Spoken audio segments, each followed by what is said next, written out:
for joining me today on Christine's Awesome Things, and today I'm going to be showing you how to make a compost tea.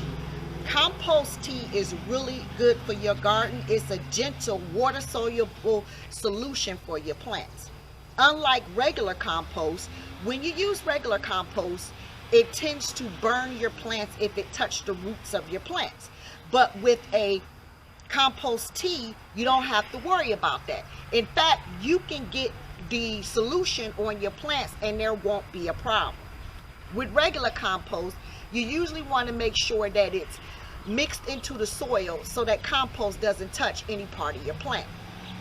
Compost tea has a lot of micronutrients, so it's good for the plants. It helps them grow, and it's so gentle that you can use it on a weekly basis, and you can pour it directly on your plants and don't have to worry about them burning.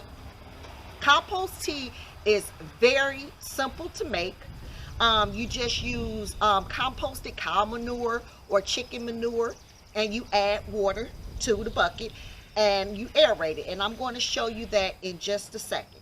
Now, the thing about compost tea is that scientists basically say there's no value in it. You know, it's just the same as using a regular compost. But guess what? With regular compost, you have to get down and scratch it into the ground to make sure that it's mixed into the soil. With compost tea, you don't have to worry about that. So I'm going to get right into showing you how to make the compost tea.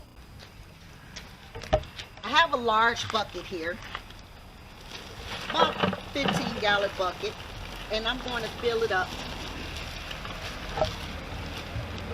about a quarter of a way with compost. Then I'm going to add water to this compost.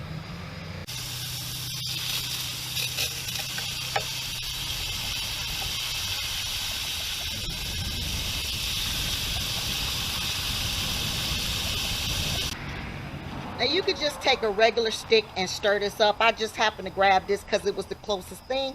So once your compost is full with water, you want to stir it, and by stirring it, you're aerating it, and aerating it releases those micronutrients.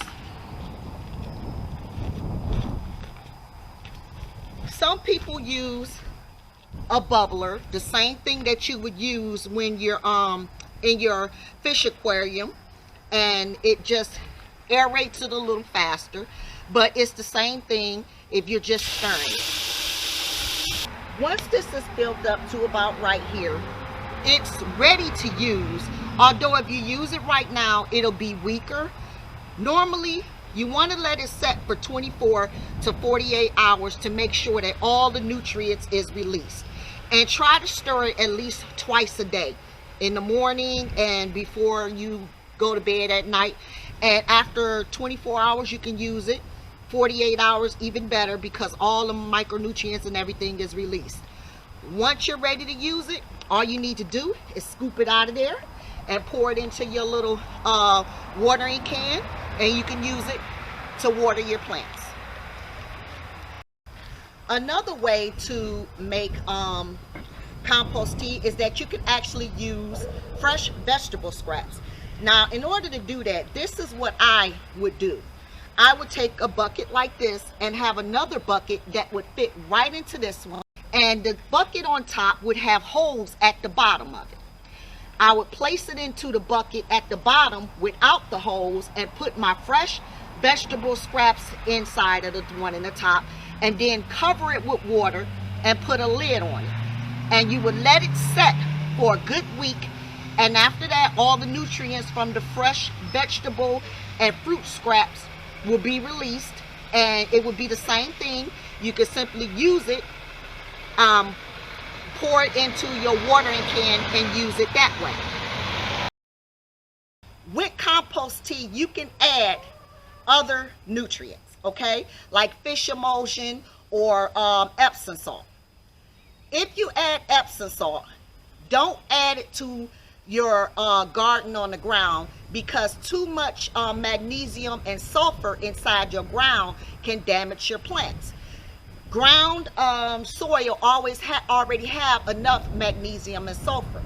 If you're making your own soil for your potted plants or fruits and vegetable plants or whatever, and they're in a pot, then you want to add the Epsom salt to the compost tea, because you're adding magnesium and sulfur into the soil, which is what plants need.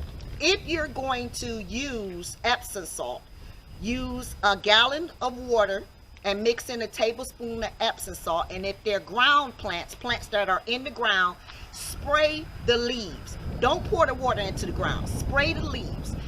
Those leaves will take in that Epsom salt without damaging the ground. This has been Christine's Awesome Things. Again, like, subscribe, comment below, and check out my other videos.